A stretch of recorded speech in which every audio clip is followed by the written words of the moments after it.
The crackle of the hearth in the Wolfsschanze was the only sound daring enough to defy the sepulchral silence of that 1943 dawn. It was not a silence of peace, but the harrowing quiet that precedes the collapse of a cathedral. Upon the massive oak tables, maps that once promised the dominion of continents now resembled dried bloodstains under the flickering lamplight. There, amidst the thick shroud of cigar smoke and the scent of scorched coffee, General Heinz Guderian looked at the hands of his peers and saw what no Berlin radio bulletin would dare admit.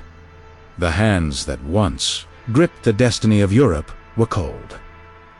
The summer offensive at Kursk was no longer a feat of strategy. It was the final gasp of a giant that, though still standing, already felt the rigor mortis creeping into its extremities. They knew.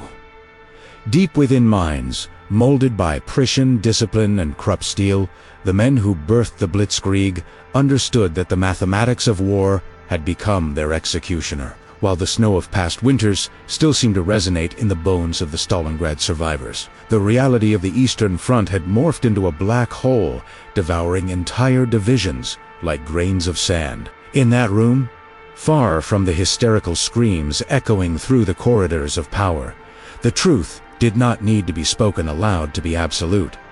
Laban's room had become a mass grave. The leader, that man of feverish eyes and imaginary maps, no longer moved armies. He moved ghosts. And the generals, for the first time since the first tank columns breached the Polish border, allowed themselves to stare into the abyssand, wearing the face of Soviet retribution, stared back. The air within the Rastenburg headquarters was heavy, saturated with a volatile mix of blind loyalty and a latent terror that no dress uniform could conceal. Von Monstein, the master of maneuver, the man who viewed the battlefield as a chessboard of divine precision, felt the weight of the checkmate approaching. He watched the nape of Hitler's neck hunched over a map of the Donetsk basin, and saw not a military genius, but a corporal refusing to acknowledge the geometry of logistics. Every kilometer gained to the east was a noose tightening around the neck of German supply lines. Dirt roads turned into mires of mud that swallowed the Panzer IVs, while on the horizon, the roar of Soviet engines grew like a storm that refuses to break. German steel, once the icon of invincible modernity, was cracking under the pressure of an industrial output that Berlin could never hope to match. In the shadows of the hallways, whispers that once would have been branded as high treason now became the only form of lucidity. He will lead us to the last man. A voice drifted, lost in the gloom. There was no longer the glory of the parades in Paris or the swiftness of the Balkan campaign. What remained was the visceral realization that Germany was being bled to the marrow. The generals looked at the production reports of the T-34 tanks and knew that for every Iron Tiger that rolled out of the factories in Essen, 10 Russian steel monsters emerged from the steppes, brutal, relentless, and infinite. The war of annihilation, designed to be swift and surgical, had devolved into a war of attrition where German flesh was the only currency left to trade for time that no longer belonged to them. The psychology of defeat began to corrode the high command from within, like a silent rust. During meals, the silence was interrupted only by the clinking of silverware. No one mentioned the word surrender, yet everyone calculated what the retreat would cost in terms of honor and survival. Hitler spoke of wonder weapons, of rockets that would pierce the heavens, and of a miraculous reversal that history reserved for the bold. But the generals saw the worn boots of their soldiers. They saw 16-year-old boys being sent to face Siberian veterans, and they understood that the miracle had died in the ice of the Volga. The German leadership was torn between an oath of personal fealty to the Führer, sacred duty to save the nation from total liquidation. The internal conflict was more devastating than any Allied bombardment. Meanwhile, on the front lines, reality was stripped of all rhetoric. The smell of scorched metal and decaying flesh was the only truth the soldiers knew. In the mud-slicked trenches, the distance between a general's order and a soldier's execution had become a chasm of despair. Career officers who had studied the classics of Clausewitz now found themselves forced to hold impossible positions simply because a man in Berlin believed Duttwell was superior to ammunition. Will, however, does not stop artillery shrapnel. Will does not feed men who haven't eaten in 3 days. The tactical collapse was imminent. But the moral collapse had already occurred in the climate-controlled conference rooms, where the awareness of defeat was the most dangerous secret of all. There was a moment in the heart of that fateful year when the masks slipped entirely. During a technical briefing on fuel reserves, the silence in the room was so profound that one could hear the pulsing of veins in the officers' temples. The supply officer stopped speaking, his eyes meeting those of a field marshal. There was no more oil. There were no longer enough planes. The factories were being reduced to rubble by the RAV's night raids and the USAAF's daylight precision. In that exchanged look, wordless and bleak, the admission was made. Germany was no longer fighting to win.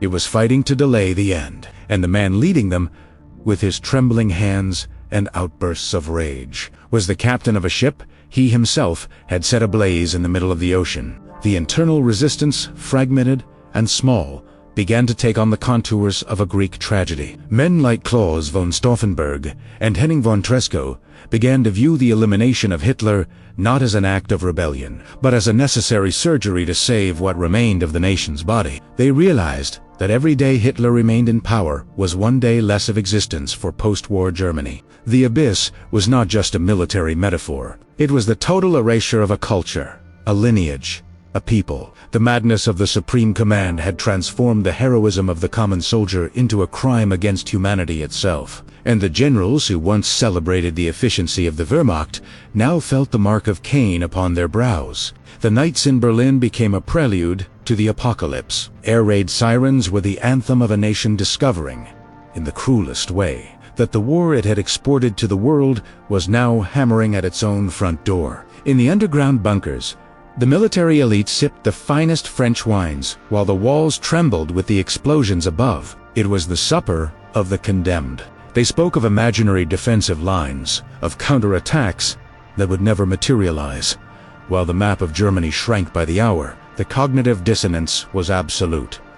On the surface, obedience. In the soul, the certainty that the Führer was the architect of his own hell, and they were the stonemasons who had carried the bricks. The climax of this realization came with the sight of the hordes rising from the east. They were not merely armies. They were a force of nature, driven by a hatred that Germany itself had sown. When the German generals saw the first aerial reconnaissance photos of the Soviet, as far as the eye could see, the last spark of hope flickered out. Hitler demanded fanatical resistance, but the generals knew that fanaticism is a poor defense against heavy artillery. The abyss was now only a few miles away, and the man who promised a 1,000-year Reich was about to deliver only ashes and memories of horror. The final admission was not written on paper, but etched into the faces of every officer who, looking in the mirror, saw the reflection of an accomplice to catastrophe. The final orders issued were delusions. Armies that existed only on paper were commanded to perform pincer maneuvers against millions of enemy troops. The German military leadership had become a theater of shadows, where weary generals feigned the movement of divisions while secretly planning how to spare their men from a final futile massacre. The human cost of that stubbornness was measured in thousands of lives per hour. The city of Berlin, once the beating heart of Europe, was transforming into a tomb of concrete and black smoke. The end was no longer a theoretical possibility. It was a physical presence that smelled of sulfur and pulverized brick dust. When the silence finally fell over the smoking ruins of the Reichstag, there was no relief, only a crushing void. The snow, gray and heavy with the soot of the fires, began to blanket the squares where triumphs were once heralded. The generals who survived, now prisoners of a world they helped destroy, looked at what remained of their country and understood history's most bitter lesson: that power without limit, guided by hatred and blindness, can lead to only one destination. The abyss was not an accident of the journey. It was the final destination plotted from the very first day that reason was sacrificed at the altar of ideology.